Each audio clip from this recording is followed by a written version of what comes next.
Mía, un placer estar compartiendo este rato de conversación con vos.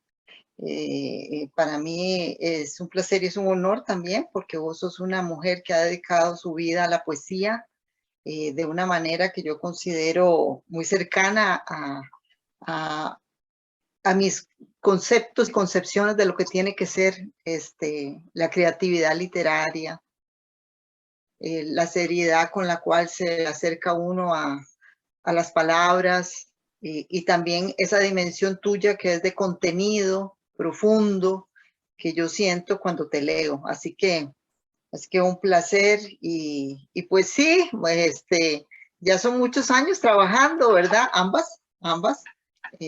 No hemos soltado la toalla. Yes.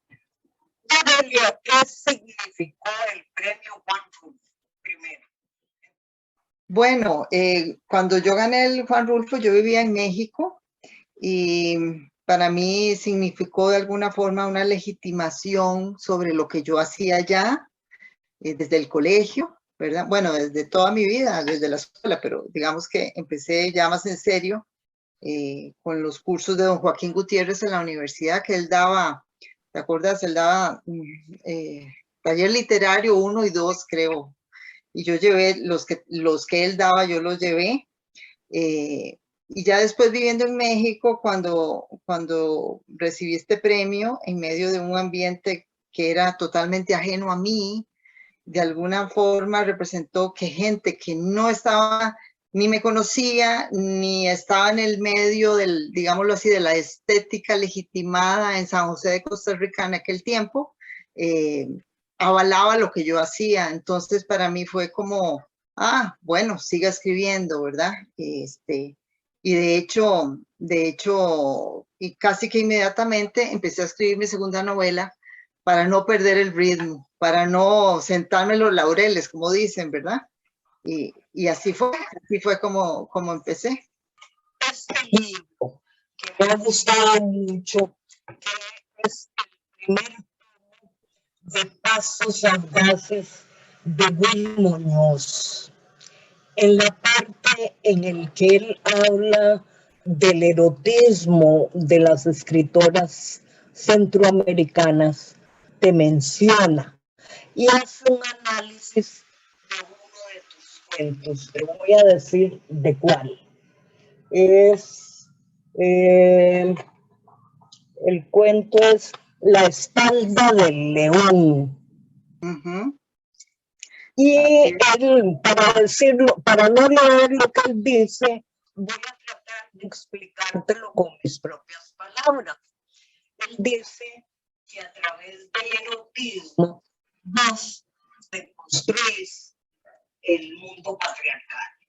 Esa era tu propuesta cuando presentás a este personaje Ramón, que hay muchos Ramones en el mundo, para mí. Así es. Sí, Mía. Seguramente a vos te pasa algo parecido con la poesía porque es sintética y los cuentos también tienen que sintetizar, ¿verdad? Entonces, ese cuento que por supuesto que lo recuerdo, yo lo escribí, lo pensé mucho y lo escribí de un solo, porque por medio de imágenes muy claras quería representar la pérdida, la debilidad, más bien la fragilidad del ser patriarcal, ¿verdad? Sí. En este personaje Ramón, que es un personaje pues que no nos gusta mucho, pero es muy cercano y lo conocemos de muchas, ¿verdad? Desde muchas esquinas. Sí, así es. Pero hay una muy buena deconstrucción del mito patriarcal. Está perfectamente bien logrado en ese cuento. Hablemos ahora del libro La señorita Florencia y otros relatos. Contame de ese libro, contame un poquito más. Bueno, Mía, ese libro, es que como vos sos periodista, vos tenés el don de la pregunta justa. Yo no, pero...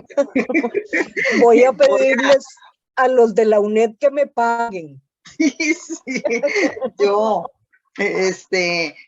La señorita Florencia fue mi primer libro de cuentos y Sí. también se abre con un cuento que se llama La señorita Florencia, que en su momento fue un cuento, digamos, que se comentó y que causó impresión porque hablaba de, digámoslo así, de un travestismo en un Sí. personaje que en ese momento ni existía la política de diversidad sexual ni nada de eso. Sí, no. Entonces, ¿verdad? Entonces, como que es un juego de espejos y es un desenmascarar también la fe y la religión desde ese punto de vista. A mí los cuentos, cuando los escribo, bueno, y en general que yo tomo literatura, quiero que sea un poco como pedradas, ¿sabes? Como ¡pa! Así, ¿verdad? En lugar de estar regodeándose y repitiendo, a mí me gusta el efecto eso, como de la pedrada. Y creo que ese cuento, la señorita Florencia y su final, a todo el mundo lo ha dejado como, ah, caramba, ¿verdad? Que no lo puedo Sí. decir, pero es muy sugerente. Sí, yo ese cuento lo leí hace muchísimo tiempo. Ese libro se publicó hace bastante tiempo. Deberías hacer una reedición en vieja y nueva narrativa que dirige Guillermo Fernández en la UNED. Podrías proponerlo, porque es un libro de cuentos que tiene mucha vigencia. Te Bueno, lo sugiero y que me oigan los de la UNED también. te agradezco el comentario. Sí, voy a ver si puedo retomar un poquito, porque estos 2 años de pandemia han sido años duros para todos, ¿verdad? Sí.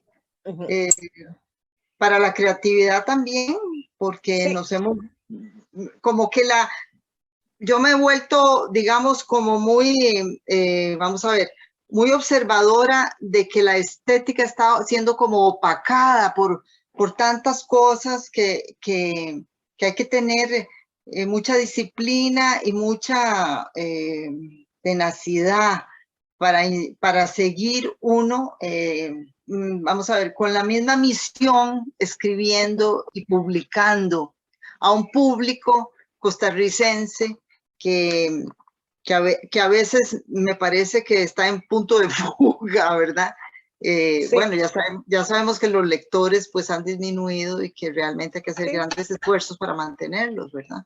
Sí, cuesta mucho tener lectores, ya sea, no importa de cuál género, es muy difícil tener lectores, la gente no quiere comprar, no quiere leer, desgraciadamente la tecnología nos absorbe a todos. Y Exactamente. digo nos absorbe porque a mí también me absorbe. A veces prefiero ver una película en Netflix que leerme un buen libro.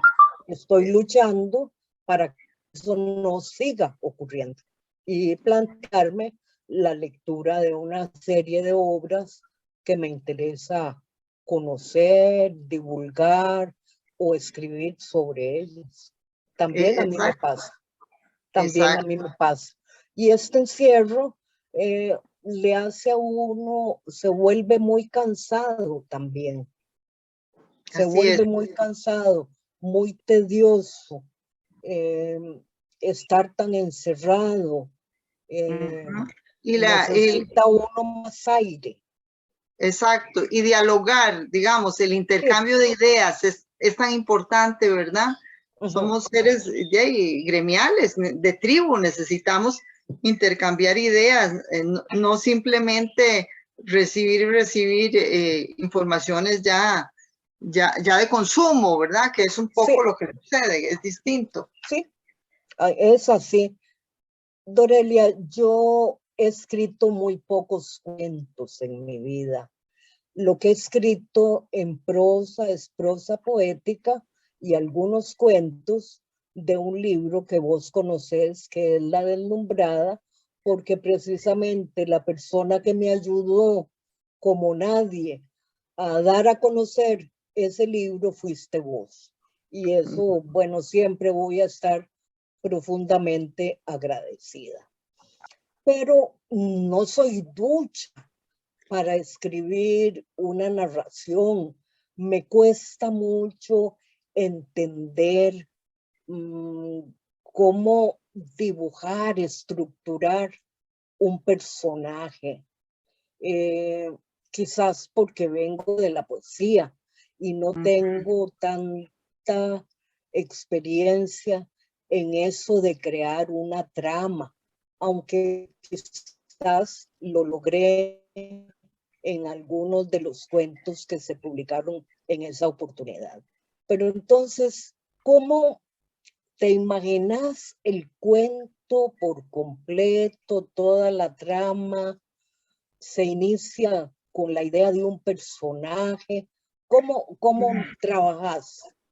Bueno, Mía, primero que nada, tu libro, La Deslumbrada, como el mismo nombre indica, porque sí quiero hacer el comentario, cuando yo lo leí, estando en la editorial Costa Rica, lo que me encantó, lo que me hizo detenerme en el libro fue que había una mujer pensando, que no solamente era el libro de una mujer que quería, y respeto mucho eso también, que quería contar de su vida, hacer una crónica de sus amores y desamores, o hacer un testimonio de agresiones y deseos de vida, etcétera, sino que había una mujer que reflexionaba y pensaba sobre su lugar en el mundo, sobre el ser, digámoslo así, femenino en medio de un cosmos que de alguna manera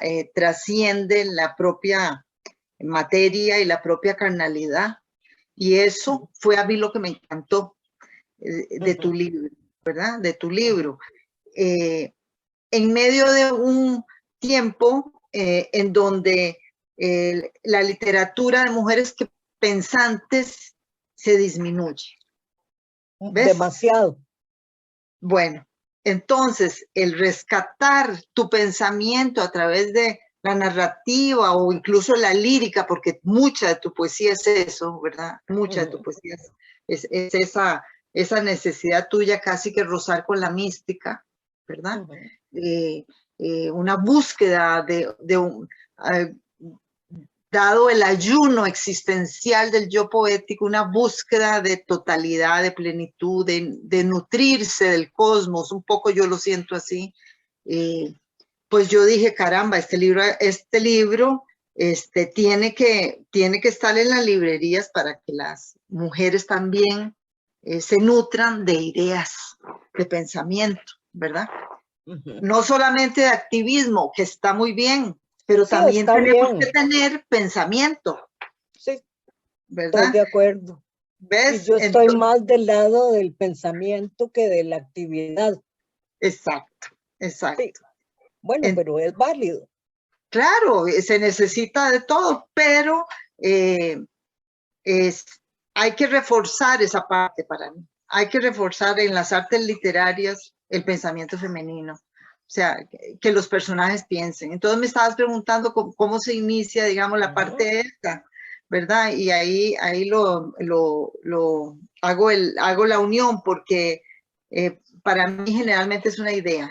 Y la idea me ronda y la idea busca la forma, busca los personajes, y de pronto me cae en la escenografía. Digo, es aquí empiezo.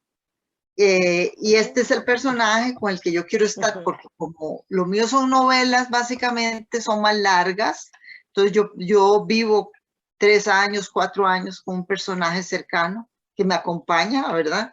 Entonces lo busco para sentirme que con ese personaje sí voy a poder contar y comunicar todo lo que quiero comunicar. Pero esa es mi forma, no siempre es así, ¿verdad? Pero mi forma sí, porque bueno, yo trabajo desde la filosofía, desde ese lado, ¿verdad?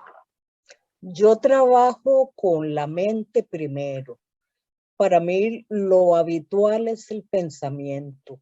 Una idea, como en tu caso, que aparece y me martilla y me martilla y me acosa y me persigue hasta que logro darle forma. Cuando ya en la mente de alguna manera tengo esa idea bastante madura, entonces me siento a escribir. Pero no es que puedo simplemente sentarme y empezar a escribir, no. Primero todo es un proceso que está en la mente. Exacto. Después sí se carga de emociones, pero primero es la idea. Igual que en tu caso. Okay. Igual que en tu caso.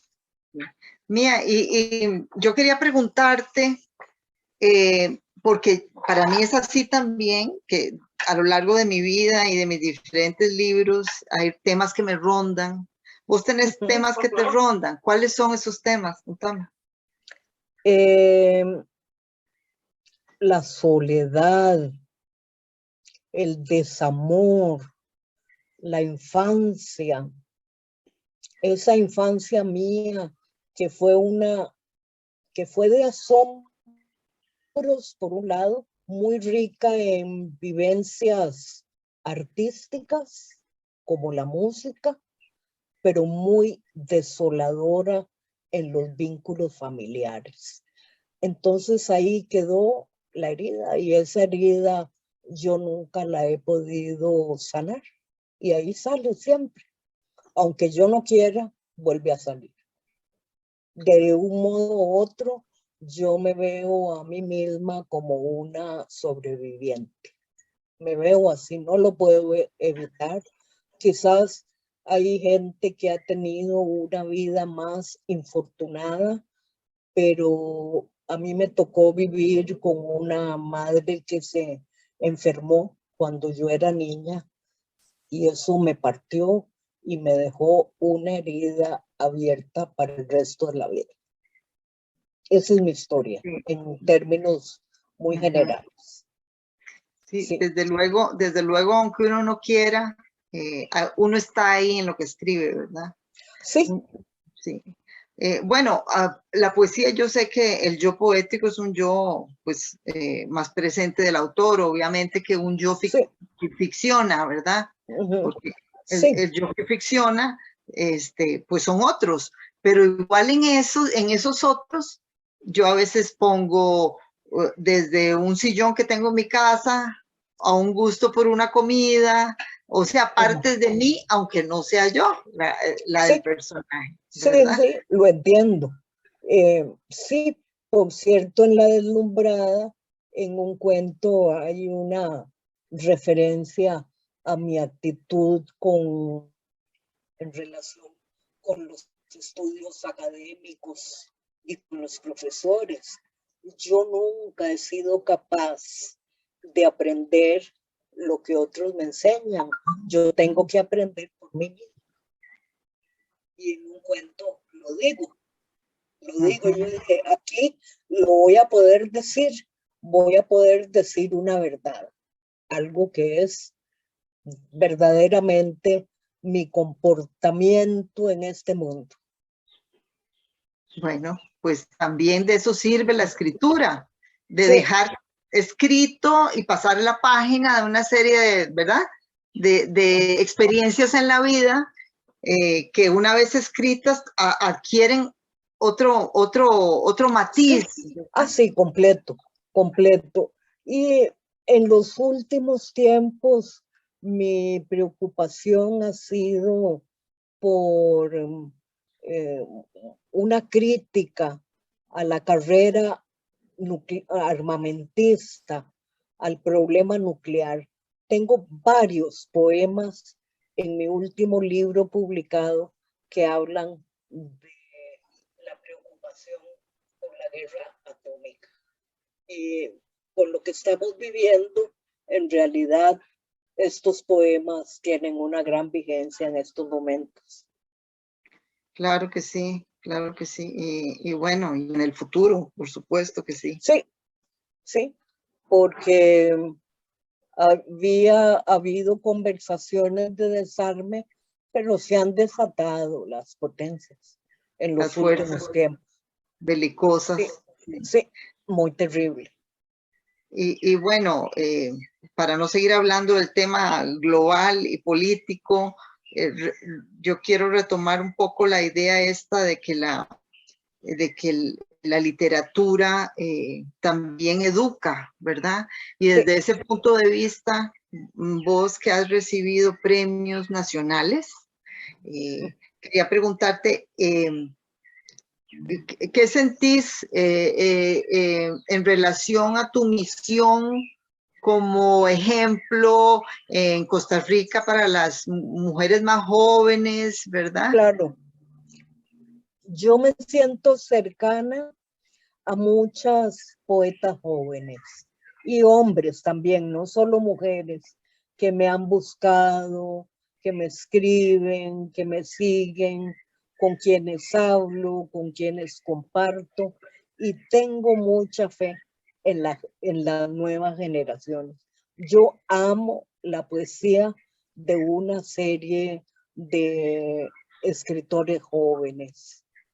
Jordan Arroyo, Gustavo Solórzano, Paola Valverde Alier, Alejandra Solórzano, que es filósofa como vos y que trabaja ahí en la Universidad Nacional, es una poeta sensacional.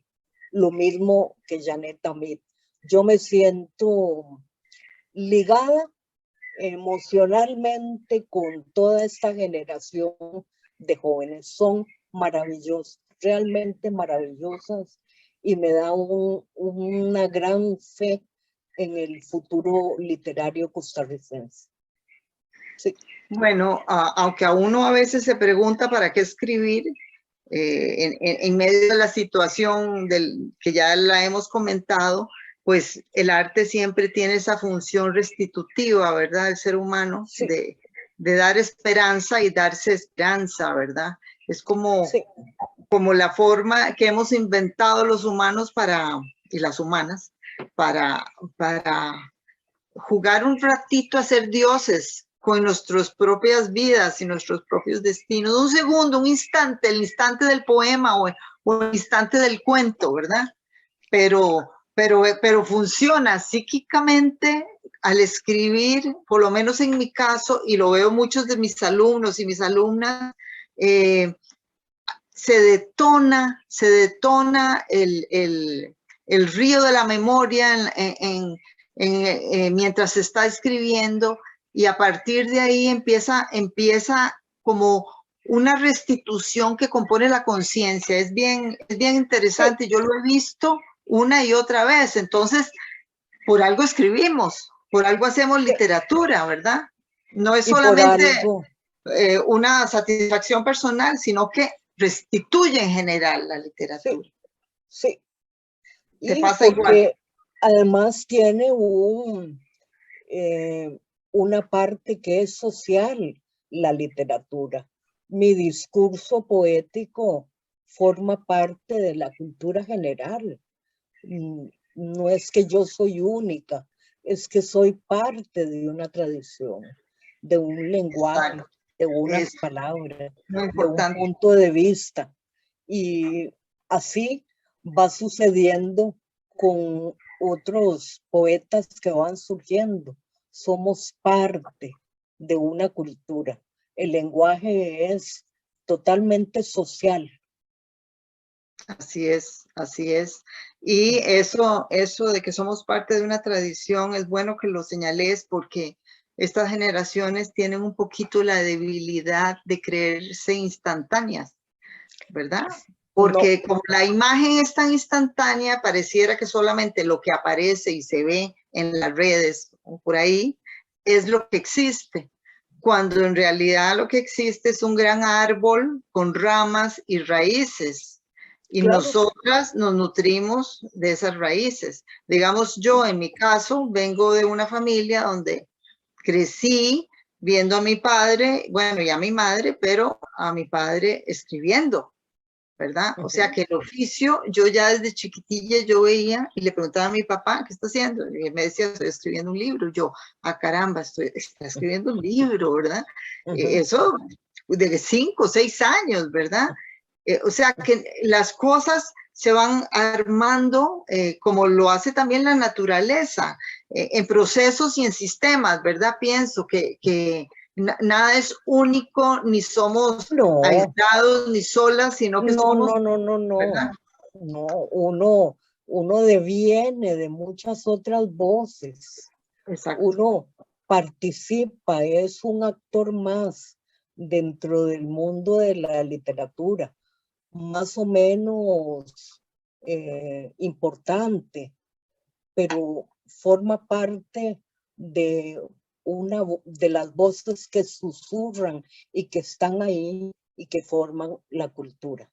Pero nadie es único, todos venimos de alguna parte, todos tenemos Ah, eh, gente de la que provenimos, otros autores.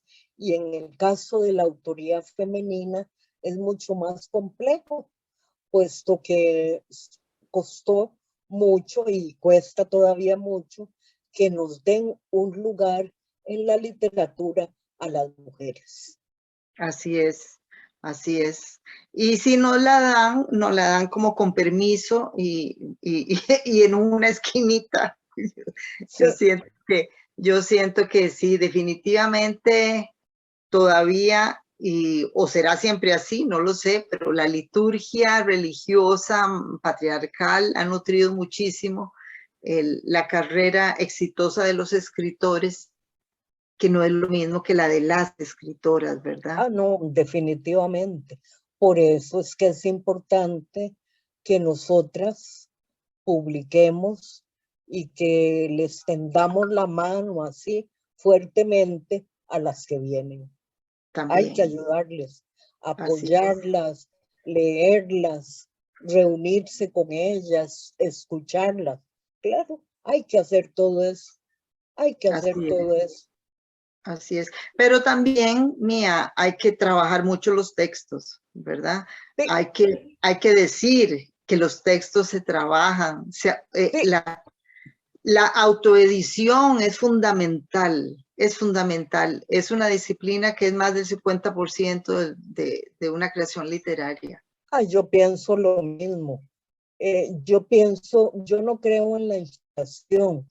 Pienso que hay momentos de gran concentración espiritual y mental, pero después hay que trabajar y Exacto. corregir mucho y corregir y corregir y corregir. Y todavía publica uno y se Y da le encuentra, cuenta que sí, podría haberlo sí, corregido más. exacto, exacto. Sí, pero aquí en Costa Rica hay un gran miedo a la crítica. La No, gente, la gente, digamos, considera como una enfermedad o un pecado o algo nefasto la crítica. Y yo creo que la sí, crítica educa y hace, digamos, sacar lo mejor de las personas. Y es una buena sí. crítica, ¿verdad? Eh, Bueno, pero Dorelia, el problema es que no hay crítica. Las eso. críticas que se escriben mayormente eh, ocurren en el seno del mundo académico, pero ¿dónde ves en un periódico o en una revista una buena crítica? No hay. No hay, O hay una lectura complaciente y ahí yo te he hablado de poetas jóvenes que a mí me gustan mucho, pero también te puedo decir de muchos que publican en redes que, ay, Dios mío, qué mal poeta es. así También es, tengo que también. decirlo, Ujú, aunque ujú, ofenda. Y no claro. voy a decir nombres, por supuesto, pero sí, porque no hay trabajo. Exacto. Pero también si vos ves la crítica que aparece en las redes, es una crítica pésima. También es una Sí, crítica facilona, delgada de conceptos, donde tampoco uno puede decir esta es una buena crítica. Entonces, yo creo que delgado está el paisaje en general si no se sí. educa y se nutre, ¿verdad? Y se nutre de variables estéticas, lingüistas, de lectura, etcétera, ¿verdad? Sí, pero aquí hay terror a la crítica. No puedes decirle a una persona, este libro es malito, no se lo puedes decir a nadie, por más malo y pésimo que sea el libro. No se lo puedes decir. Te matan, te acribillan, Exacto. te acribillan.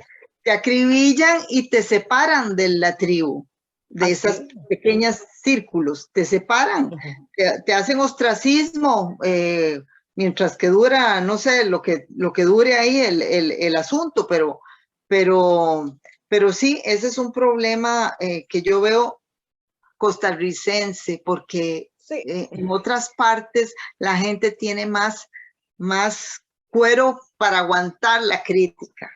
Sí. Saben que es parte de la formación. En México, en Colombia, pero aquí todos somos de una pielcita de bebé. Exacto. Aquí no se puede decir nada. Entonces, o son opiniones muy blandas o no hay opinión del todo. Y la crítica universitaria de ahí es como para especialistas.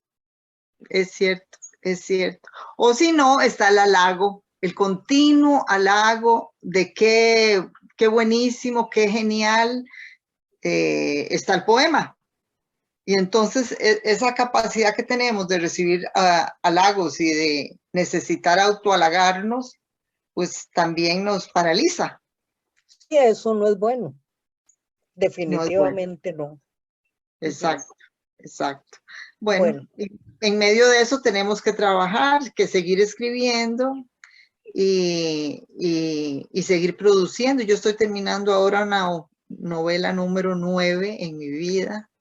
¡Qué que maravilla! Siempre digo que va a ser la última, siempre digo que va a ser la última, pero quién sabe, ¿verdad? Porque también va a ser la última, no.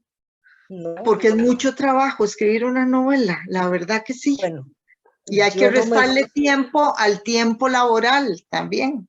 Sí. ¿Verdad? Porque a mí nadie me mantiene para yo sentarme solo a escribir, que sería muy bonito, una beca sí, pero no la tengo. Y además me gusta dar clases de filosofía, me encanta. Sí. Esa parte también me gusta mucho. Qué lindo. Me parece una maravilla dar clases de filosofía. Me encanta. Bueno, yo fui profesora de tu hija en el colegio, te contó, ¿verdad? Sí. Hace 1000 años. Hace 1000 años. Por ahí empecé yo, por ahí empecé. Pero sí, cuesta escribir y hay que tener un espacio y un paisaje psicológico particular para escribir y escribir bien, ¿vos lo sabes? Sí, encontrar ese momento no es simplemente sentarse, es que todas las fuerzas mentales deben estar en un alto grado, puestas allí en la máxima concentración. Exacto. Y es lo mismo en la poesía. Yo no puedo escribir poemas todos los días, no puedo. Puedo revisar, puedo leer, puedo pensar, dar vueltas por aquí, vueltas por allá, pero escribir un buen poema todos los días no puedo. Exacto. Yo tampoco puedo escribir todos los días una página. La única ventaja que le veo yo a los años es que lo que yo escribo ya no lo tengo que editar tanto. Bueno, eso sí. ¿Verdad? Entonces, digamos que una paginita que yo escriba es una paginita que muy posiblemente en su mayoría va a quedar así, ¿verdad? En cambio, antes yo tenía que escribir más veces todo porque yo era como un río, ¿verdad? Pero eso es en mi caso, no sé. Sí. Yo antes era como un río también, como me desbordaba, pero ya no me desbordo, yo no me desbordo, nunca más. Y creo que tiene que ver con los años. Claro que sí, ya uno tiene un cauce. Sí. Y ya sabe cuáles son los árboles que tienen que tener a la par para que le haga sombra al río, ¿verdad? Así es. Sí. Ujú, Y bueno, y que vamos al mar todos, entonces eso ya lo tenemos muy claro. ujú. Sí. Dorelia, ¿cuál es tu novela favorita de las que has escrito? ¿Cuál es la favorita? Ay, mira, qué difícil, pero eh, la última, Zona Azul, me gusta mucho.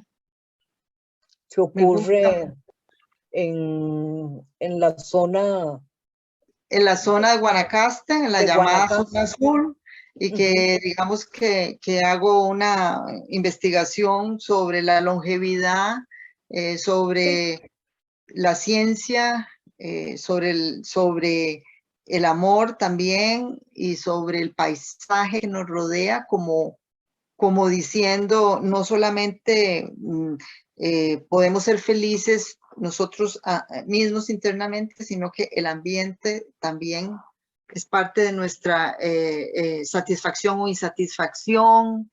ujú, También hay una crítica interesante sobre toda la estética psiquiátrica, le digo yo, porque buscamos tomar medicamentos para, para sentirnos bien, cuando a lo mejor el sentirnos bien es un asunto de autoindulgencia. Entonces hay toda una propuesta sobre la autoindulgencia, el perdón también, ¿verdad? Como una ujú. forma de ser más longevo. En fin, es muy interesante, a mí me gusta mucho Ay, esa novela. me fascina el planteamiento. Y ya Ujú. voy a ir a conseguirme la novela porque no la conozco. Ah, bueno, bueno, Y después me pero contás qué te parece. me cae al dedo lo que estás diciendo. Me Ah, llama muchísimo la atención. eh, de algún modo lo necesito en mi vida de estos momentos, en que bueno, ya pues uno no está tan joven, no sabe cuántos años de vida le quedan, eh, ya no es lo mismo que hace 20 años atrás, no, ya es un poco más lento uno todo en el proceso, aunque mi mente sí está muy activa, sí está por muy supuesto. activa. Por Ujú, supuesto, por supuesto. Bueno, y todos estos fenómenos, estos procesos de la vida, de los años, hay que tomarlos, como dice el personaje de mi novela, con cierta comicidad, ¿verdad? ujú. Hay que perdonarse las debilidades Sí, y los ya no puedo, ¿verdad? ujú, Este, lo que antes hacía y lo que ahora hago no es lo mismo. Creo que es parte también de saber envejecer, ¿verdad? ujú, Que eso es ujú, lo importante también. Entonces, si ujú. no la encontrás en la librería, me decís y Sí, yo te ayudo a encontrarla. bueno, pues sí. Bueno, Dorelia, no sé si querías preguntar algo más, pero creo que ya deberíamos Ir irnos cerrando, despidiendo.